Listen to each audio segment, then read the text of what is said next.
Bulan ini ada pada pertengahan bulan Muharram, bertepatan di bulan Juli 2025. Bulan Muharram dalam tradisi sejarah kita senantiasa menjadi inspirasi, menjadi momentum yang akan selalu diperingati. Tahun baru Hijriah atau tahun baru Islam senantiasa diperingati dalam tradisi ketimuran kita, tradisi budaya Islam yang ada di Indonesia. Tahun baru yang idealnya mampu mendongkrak semangat kita untuk bisa lebih baik, karena esensi sebuah hijrah adalah perubahan menjadi lebih baik, adalah taghyir, nge-change, sebuah perubahan dalam berbagai sisi kehidupan kita, baik sisi dakhiliyah, sisi yang ada di dalam diri pribadi kita, maupun sisi kharijiyah, sisi yang ada di luar pribadi kita. Artinya sikap kita terhadap orang-orang di sekitar kita. Bila kita menggunakan momentum hijrah ini untuk sebesar-besarnya kemaslahatan diri kita, umat, bangsa dan negara, serta umat Islam seluruh dunia, maka momentum ini sangat penting untuk menjadi bahan evaluasi, bukan sekedar perayaan, tapi evaluasi yang serius. Apakah benar bahwa kita sudah menyiapkan, merencanakan, bahkan melakukan evaluasi yang ketat terhadap perubahan-perubahan dalam kehidupan kita secara pribadi, internal, dan secara hubungan dengan masyarakat. Hablum minallah dan hablum minannas. Hadirin asadanallah, karena esensi hijrah itu adalah sebuah perubahan menjadi lebih baik, maka ayat yang seringkali menjadi sandaran untuk melakukan perubahan itu adalah surat Al-Anfal ayat 74. Dan hadis yang menjadi penguat dari perubahan itu adalah hadis yang kita bisa jumpai di awal penjelasan Imam Nawawi dalam hadis Al-Arba'in An-Nawawiyah yang tadi khatib sudah sampaikan di awal khutbah ini. Hadirin asadanallah,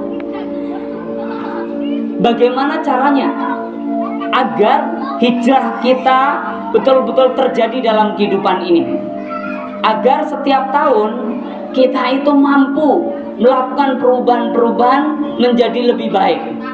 Hadirin, kalau kita kaji lebih jauh, maka niscaya perubahan-perubahan yang dimaksud oleh Allah dalam surat Al-Anfal ayat 74, atau perubahan-perubahan yang dimaksud oleh baginda Nabi Muhammad SAW dalam hadis yang ditempatkan oleh Imam Nawawi dalam kitab Al-Arba'in An-Nawawiyah di poin yang pertama, di pasal pertama, di hadis pertama, niscaya tidak akan terjadi manakala kita tidak memulai dari dasarnya.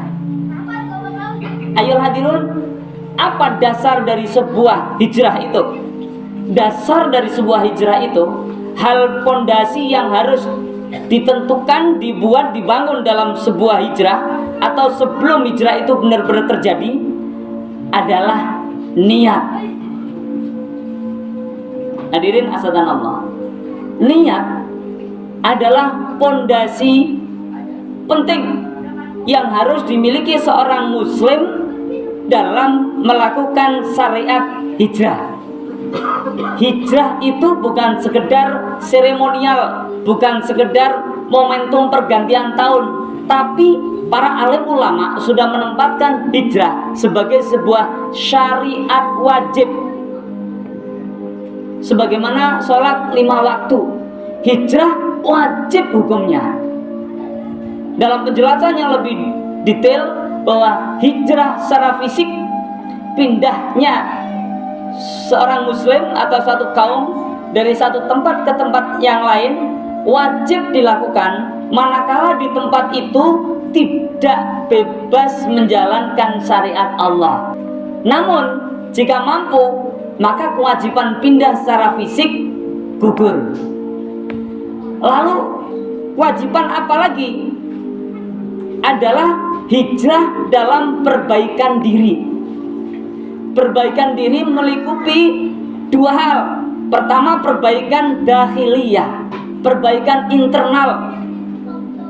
Dan di dalam diri kita, yang ada di dalam diri internal ad-dakhiliyah, yang paling menentukan, yang sering kita sebut adalah hati. Dan perbaikan kharijiyah, eksternal kita atau hablum minan nas, perbaikannya adalah bagaimana kita memperbaiki hubungan dengan sesama.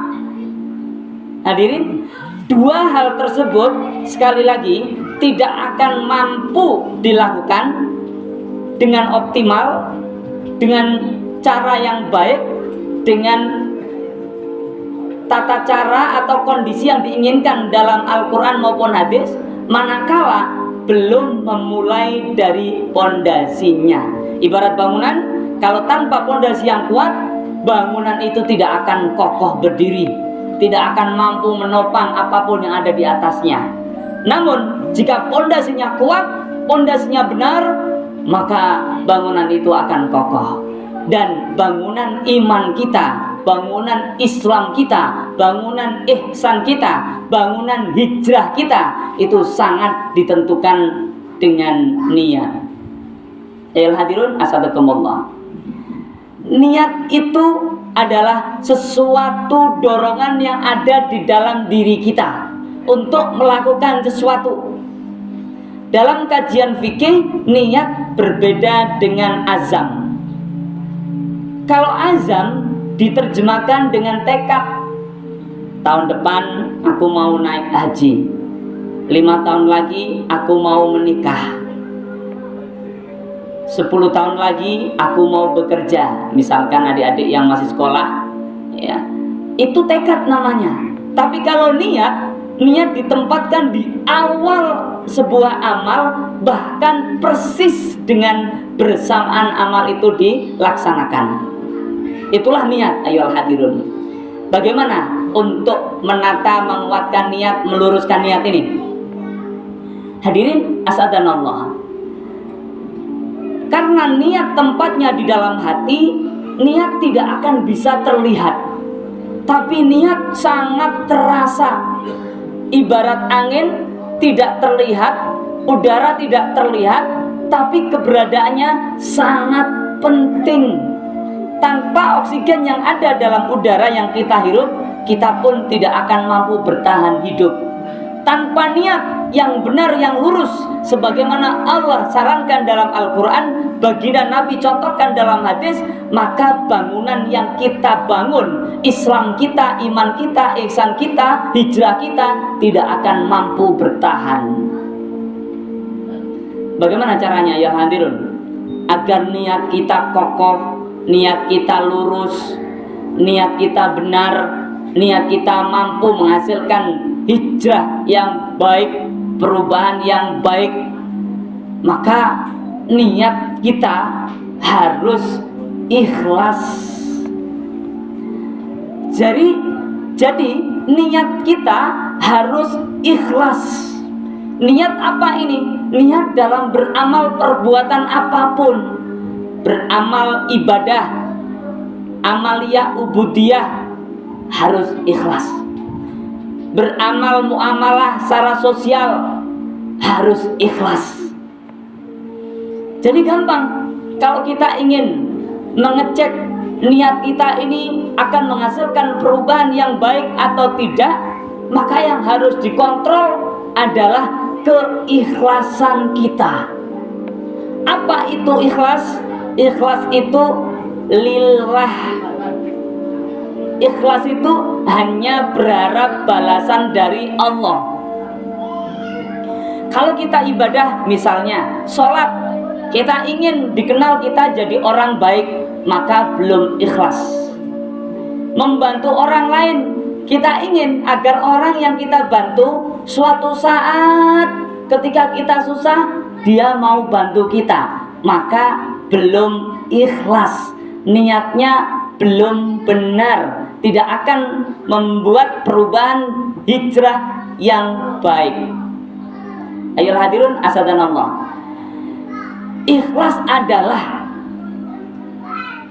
pondasi yang akan menguatkan niat kita. Kalau niat itu pondasi bangunan hijrah yang kita buat, yang kita tetapkan, maka ikhlas itu akan memperkuat pondasi niat itu sendiri. Kalau bangunan ada dasarnya yang disebut dengan niat, niat ini ada dasarnya lagi yang disebut dengan ikhlas. Kalau kita ingin ikhlas, maka tidak ada motif, tidak ada dorongan, tidak ada tendensi tujuan selain hanya berharap dari Allah. Dalam surat Al-Anfal ayat 74 tadi udah jelas sekali, Allah janjikan kondisi orang yang ikhlas sehingga mampu membangun niat yang baik, niat yang benar, yang lurus, sehingga mampu membangun bangunan hijrah yang kuat, maka Allah akan sebut orang ini sebagai al-mu'minuna haqqa, mukmin yang hak, orang-orang beriman yang hak. Hak itu bisa terjemahkan benar, jujur, kokoh, hebat, berkualitas, yang sebenarnya. Jadi kalau kita hijrahnya benar dengan pondasi niat yang kokoh, karena niat itu ditopang dengan keikhlasan yang luar biasa, maka kita dapat gelar dari Allah al-mu'minuna haqqan. Masya Allah. Apa manfaatnya menjadi mu'minuna haqqa, menjadi al-mu'minuna haqqa? Manfaatnya lahum maghfiratun wa ajrun karimun. Orang-orang ini akan mendapatkan pengampunan dari Allah. Mana yang lebih nikmat selain pengampunan? Ayyuhal hadirun asadanallah. Kalau kita diampuni oleh Allah, Masya Allah, dosa-dosa kita banyak, ibarat pasir di pantai tak terhitung banyaknya.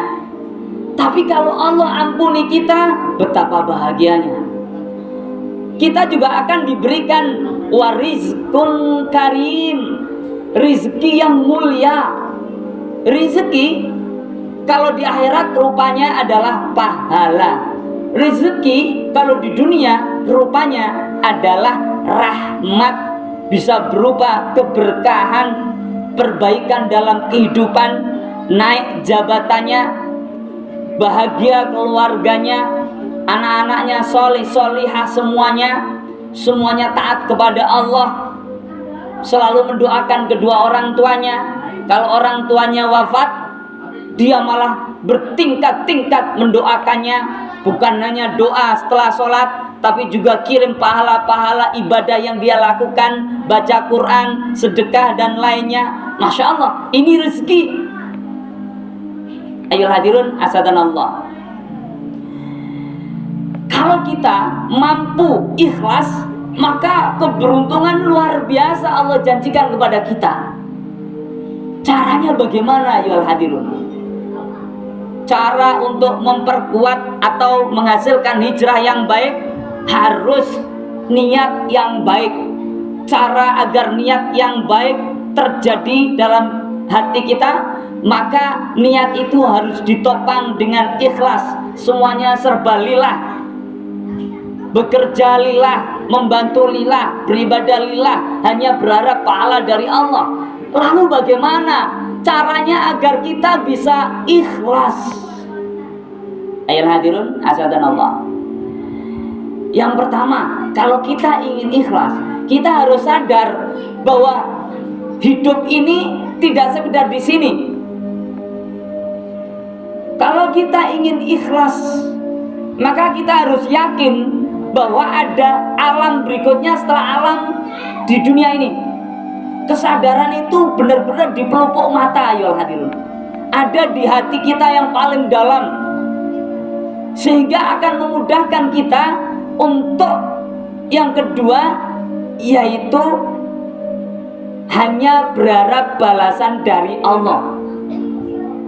Setelah kita menyadari ada alam berikutnya yang menanti kita, di situ nanti setiap amal kebaikan kita akan dibalas oleh Allah, maka kesadaran itu betul-betul akan menjadikan dorongan kita untuk semakin ikhlas.